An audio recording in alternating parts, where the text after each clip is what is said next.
Hi, this is Saurav in the studio and you are watching Rundown only on Prague Digital. Let's have a look at today's top stories from the regional news headlines. Prime Minister Modi lays foundation stones of 2 hospitals, launch Assam Mela. The Prime Minister of India Narendra Modi on Sunday laid the foundation stones of 2 hospitals and launched the Assam Mala, a program to upgrade the state highways and the major district roads at Bhodpara Pathar, Dhekiajuli in Sonitpur district in the presence of Chief Minister Sarbananda Sonowal, Union Minister Rameshwar Teli and State Finance Minister Himanta Biswa Sharma, among other dignitaries. It is to be noted the proposed Vishwanath Medical College and Hospital to be built at an estimated cost of Rs 565 crore and the Choraidio Medical College and Hospital at an estimated cost of Rs 557 crore would greatly enhance the medical facilities in the state, while 200 new MBBS doctors would be passed out from them annually. On the other hand, through the Assam Mala scheme, road infrastructure in the state would be substantially improved.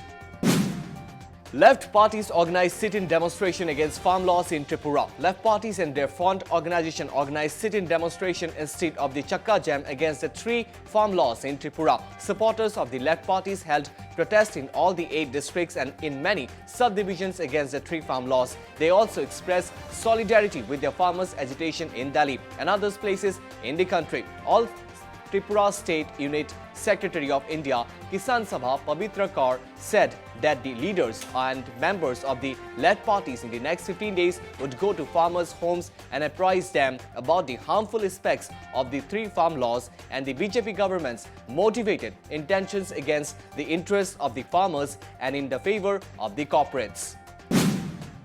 Border Security Force apprehends 2 smugglers from Garo Hills, Bangladesh border areas. On February 7, Border Security Force troopers deployed at BOP Ritingpara 28 Battalion BSF in south-west Garo Hills of Meghalaya detected some suspicious movement of miscreants along the border. On being challenged, the miscreants tried to run away. The BSF party chased the miscreants and apprehended a Bangladeshi smuggler identified as Moid Akram, son of Abdul Ghaffar Mia, resident of village Haria Kona under Matifata Post Office in Sherbordi Police Station of Sherpur district, Bangladesh. A mobile with 2 SIM cards was recovered from his possession.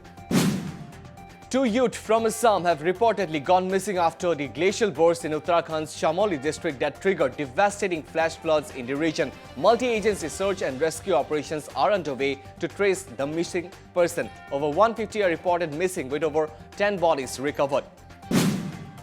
Now let's have a look at today's national news headline. Uttarakhand's Tapovan Dam completely washed off, shows initial survey. An early survey of the damage caused by glacier break and flood to Uttarakhand's Tapovan Vishnugarh hydropower plant shows the dam has been completely washed off. Indian Air Force sources said on Sunday. Pictures from reconnaissance flights showed that dam located at the confluence of Dhauli Ganga and Rishi Ganga rivers around 280 km east of state capital of Dehradun destroyed. 2 bridges at the entrance of Malari Valley and near Tapovan have been washed away as well. The main road between Joshimath and Tapovan, however, is intact. Construction work and hutments in the valley have been damaged. Indian wicketkeeper batsman Rishabh Pant said he will donate his match fee towards rescue operations for the glacier burst in Uttarakhand and also encourage others to come forward and contribute. A glacier broke off at Joshimath in Uttarakhand's Chamoli district on Sunday, leading to a massive flood in the Dhauli Ganga river and causing large-scale devastation in the upper reaches of the ecologically fragile Himalayas. India emerged as world's pharmacy, says Prime Minister in Parliament. Prime Minister Narendra Modi today said India had fought an unknown enemy in the form of the coronavirus to save its citizens, and the credit for winning the fight did not go to any government or individual but the entire country. Here are top 5 quotes from Prime Minister Narendra Modi's address in Parliament. World had apprehensions about how India would handle pandemic. Lakhs would die, they had apprehended. Today, world appreciates India's efforts in saving humanity. Credit goes to India and we should be proud of it. Criticism is fine, but do not indulge in acts that can break confidence of the country. Corona warriors should be respected. India emerged as pharmacy of world during pandemic, delivered medicines to 150 countries. Everyone is speaking on the farmers' protest, but no one is talking about what they are protesting against. Now let's have a look at today's international news headlines. Protests swell in Myanmar, one military week after military coup, massive crowds of anti-coup protests have marched in towns and cities across Myanmar on the third day of street demonstrations against a coup which took place a week ago in which the army detained elected leader Aung San Suu Kyi from the Himalayan town of Potato to cities the shore of the Andaman Sea. Demonstrators came out in the biggest numbers so far since the coup. Most of the demonstrations were peaceful, but in the capital, Naypyidaw, police used water cannon on protesters. Videos showed police firing the water cannon in brief bursts against a group of the thousands of protesters who had gathered. Some appeared to have been hurt when they were knocked to the ground. Police appeared to stop using the water cannon after protests appealed to them, but the demonstration continued.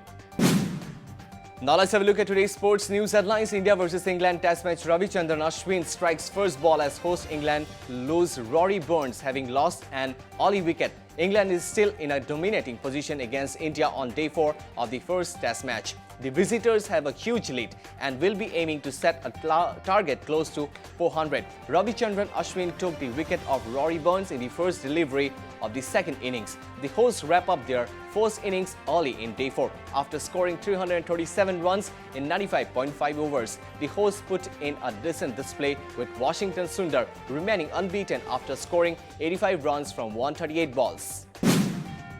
Premier League Manchester City trashed Liverpool to end 18-year Anfield hero. Manchester City ended an 18-year wait to beat Liverpool at Anfield in style with 4-1 win on Sunday to take a firm grip on the Premier League title race.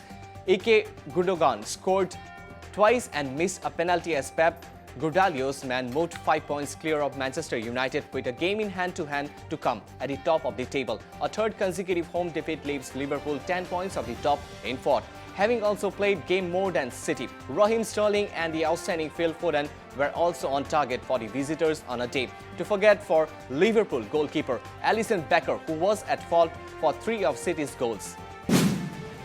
Australian Open. Vintage Serena Williams cruised into second round with impressive win and aggressive. Serena Williams started her quest Monday for a record of equaling 24th Grand Slam title by thrashing Laura Siegemund on day 1 of the Australian Open. The 39-year-old playing an unparalleled 100th match at the tournament, looking sharp and smashed 16 winners in the 6-1 romp in 56 minutes. Williams, wearing a striking multicolored one-legged catsuit, was broken in the opening game but hit back immediately and kept her foot on the paddle in a one-sided contest. This showed no ill effect of a shoulder injury that ruled her out of the semi-finals of the warm-up Yarra Valley Classic. Williams has also been battling a lingering Achilles injury first sustained at last year's US Open, but has been in strong form so far in Melbourne. The American seeded 10th in her 20th Australian Open needs one more major equal Margaret to record Grand Slam tally. That's all from today's news headline. Thank you for watching Prague Digital. This is Saurav signing off from the studio.